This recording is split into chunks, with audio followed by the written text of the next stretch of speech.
Dans cette vidéo, nous allons explorer comment les plantes chlorophylliennes produisent de la matière organique.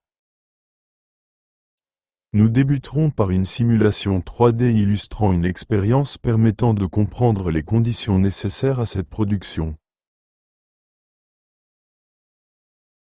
L'expérience repose sur l'utilisation d'une plante chlorophyllienne comportant quelques feuilles panachées, c'est-à-dire des feuilles vertes avec des zones jaunâtres dépourvues de chlorophylle.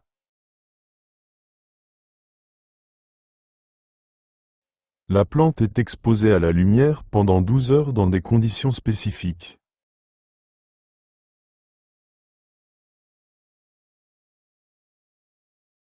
Une feuille est recouverte de papier noir pour bloquer la lumière.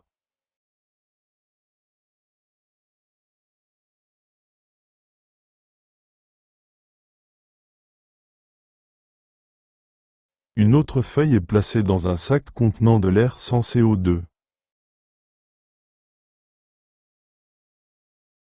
Pour éliminer le CO2 de l'air, un système est mis en place.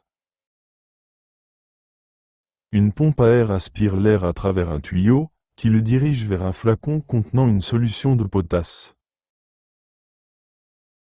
Cette solution fixe le CO2 présent dans l'air.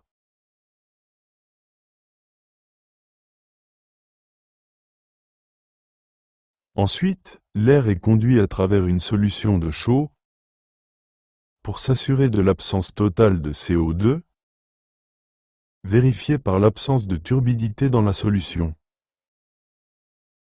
Enfin, l'air ainsi traité est acheminé vers le sac contenant la feuille. Une feuille témoin, placée dans des conditions normales, c'est-à-dire exposée à la lumière, elle est enfermée dans un sac transparent permettant le passage de la lumière et alimentée par de l'air ambiant contenant du CO2.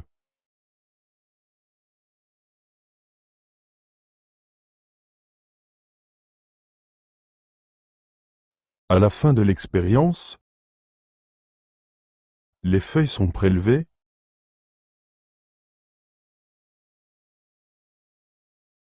plongées dans de l'alcool bouillant pour être décolorées,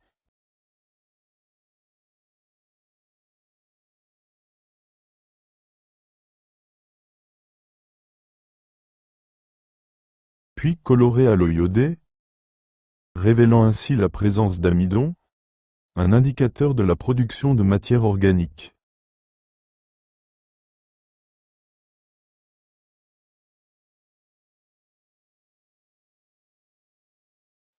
Les résultats obtenus sont les suivants.